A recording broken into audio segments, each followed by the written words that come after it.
Hello, everybody. It's John Johnston.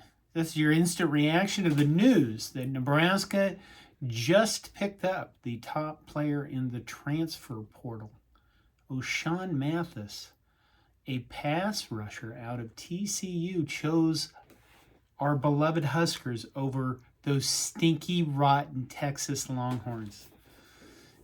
I don't know about you, but I think the biggest thing here is that he chose good over evil, which makes him a really nice guy.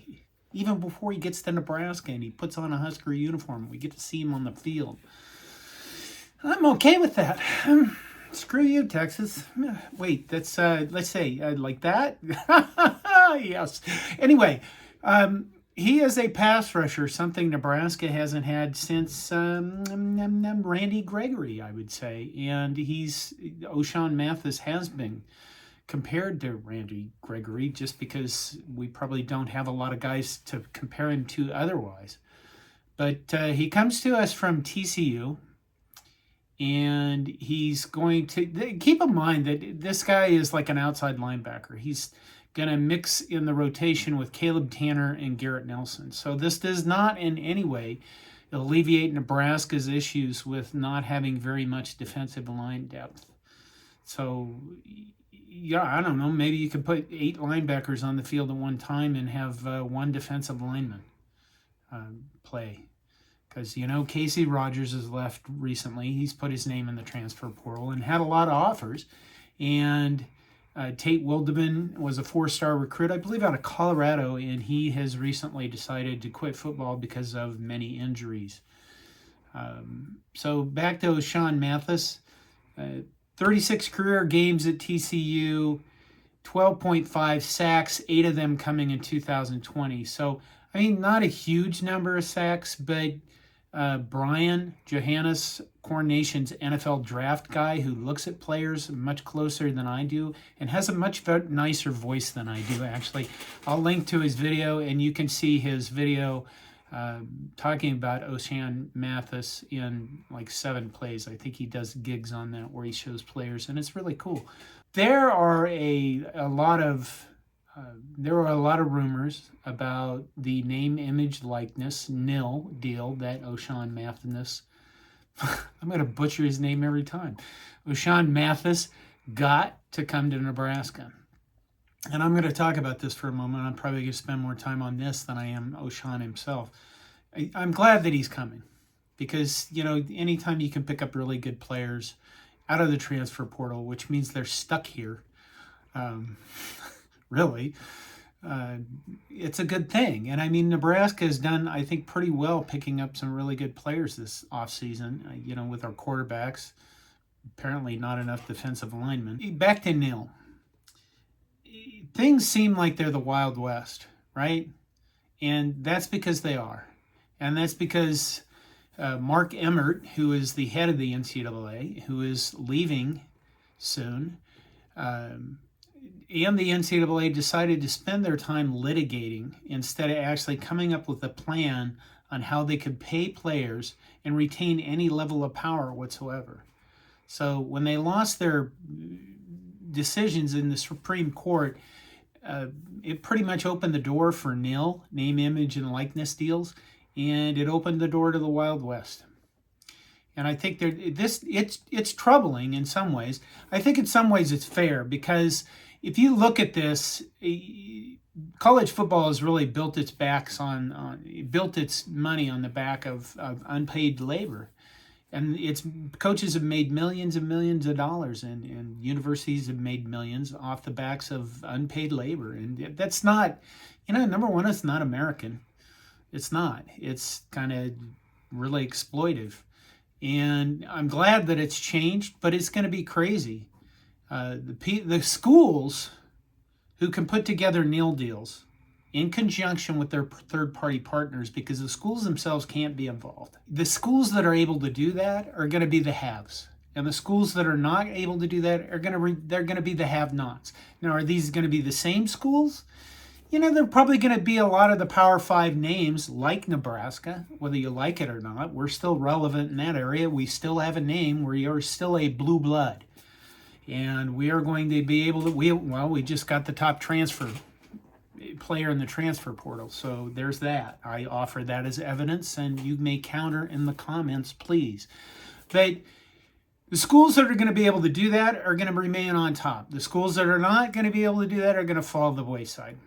Because this is, if you look at this and you think, well, this is kind of like the NFL, no, it actually isn't, because there's no bounds for this. You know, the NFL has salary caps, and the college just has the Wild West.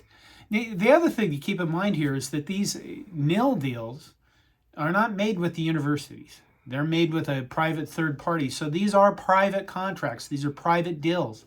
And because they're private, they're not subject to Freedom of Information Acts, which makes this even fuzzier and, quite frankly, more screwed up than ever. Because you can have rumors upon rumors about what a player is getting paid through his NIL deal, and it may or may not be true. For example, I heard that Mr. Mathis was offered, you know what, I'm not going to say any numbers, just quite a bit of money. And you look at that and you kind of go, you know, good for him. I remember being in college. I was a poor college student. I think my generation had it a lot better off because we didn't have to go into $50,000 or $100,000 worth of debt to get through school. But at the same time, I was broke all the time. And if somebody would have given me money to play football, I mean, I wasn't capable of playing football, I would have taken it in a heartbeat. Now, the big problem here is this.